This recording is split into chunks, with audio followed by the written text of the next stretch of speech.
Sabar, sabar. Ini Tuhan. Udah, Pak, mau ibadah, Pak. Mau ibadah dulu, Pak.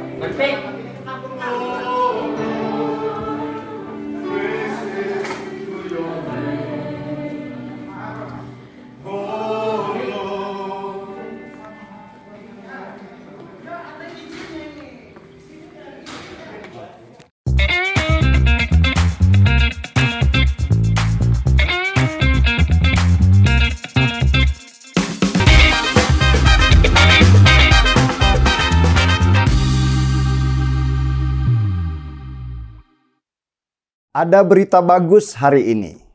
Ketua RT yang membubarkan ibadah jemaat Gereja Kristen Kemah Daud di Bandar Lampung akhirnya dijadikan tersangka dan dia ditahan. Sebagai pengingat ya, beberapa waktu lalu viral seorang ketua RT bernama Wawan Kurniawan. Dia menerobos masuk ke dalam gereja dan langsung membubarkan jemaat yang sedang beribadah. Wawan, sang ketua RT itu kelihatan sekali arogannya, seolah-olah apa yang dia lakukan adalah kebenaran. Dia sama sekali nggak menghormati acara ibadah agama lain dan langsung membentak-bentak, memaki-maki jemaat yang sedang beribadah. Perbuatan Wawan itu memicu kemarahan banyak pihak, bukan hanya dari yang Kristen, tapi juga dari yang Islam moderat. Apa yang dilakukan Wawan ditolak juga oleh banyak mereka yang beragama Islam dan menganggap apa yang dilakukannya jauh bertentangan dengan yang diajarkan di agama Islam. Tapi jujur, apa yang dilakukan oleh polisi, terutama Polda Lampung di dalam menahan Wawan itu harus diapresiasi. Saya awalnya sih pesimis kasus pembubaran gereja di Lampung ini akan selesai dengan meterai seperti biasa. Apalagi Kapolri juga sudah mencanangkan konsep restoratif justice atau penyelesaian damai dalam menyikapi banyak masalah.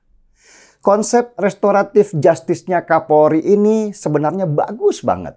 Tapi di tangan kelompok yang berpikiran sempit dan radikal seperti si Wawan ini, itu bisa jadi senjata untuk berbuat sewenang-wenang. Karena nanti toh dia berpikir tidak akan dipenjara juga. Penahanan Wawan, si ketua RT oleh Polda Lampung ini benar-benar bom atom buat kelompok fundamentalis. Ini seperti pesan, jangan main-main dengan hukum.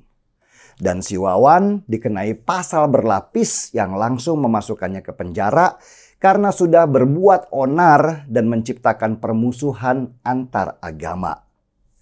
Apa yang dilakukan ketua RT itu dengan membubarkan orang yang sedang beribadah, kalau nggak segera diselesaikan, itu bisa menimbulkan api dalam sekam antara dua umat beragama terbesar di Indonesia.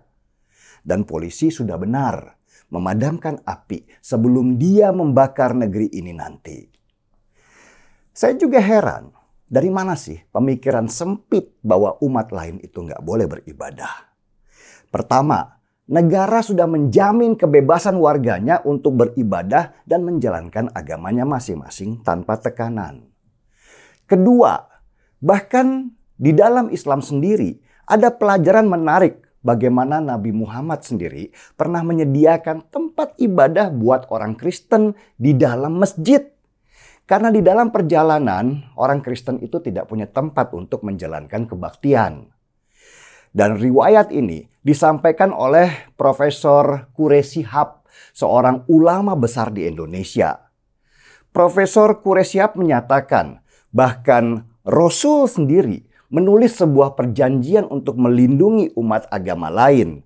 Dan perjanjian itu dikenal dengan nama Perjanjian Nazran. Kalau Nabi sendiri sudah mencontohkan umatnya untuk berbuat baik kepada umat agama lain, lalu dari mana datangnya pemikiran sempit orang-orang seperti Wawan Kurniawan, ketua RT di Bandar Lampung itu yang membubarkan orang sedang beribadah? Apa dia pengen bikin hukum sendiri? Sok paling beriman dari yang lain? Atau pengen jadi pahlawan dari kelompok agama yang berpikiran sempit? Wawan Kurniawan, ketua RT itu yang tadinya berharap tepuk tangan dan pujian, akhirnya harus menghabiskan lebarannya nanti di penjara. Dia salah mengambil langkah. Dia kira polisi tidak akan memenjarakannya dan mengambil sikap damai dengan konsep restoratif justice. Di timeline kali ini, saya ingin mengangkat secangkir kopi untuk Polda Lampung dan juga Polri secara keseluruhan. Dan semoga langkah dari Polda Lampung ini diikuti oleh polda-polda lain di seluruh wilayah Indonesia. Jangan pernah beri ruang pada radikalisme. Harganya terlalu mahal untuk kita bayar kalau api perpecahan terlalu besar untuk dipadamkan. Saya sih penganut filosofi sahabat Nabi Ali bin Abu Thalib yang menyatakan dengan penuh kelembutan, mereka yang bukan saudaramu dalam keimanan adalah saudaramu dalam kemanusiaan. Setuju? Angkat kopinya saudara-saudaraku sebangsa dan setanah air.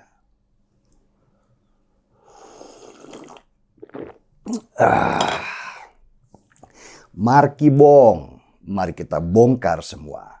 Saya Denny Siregar, kita di acara Timeline.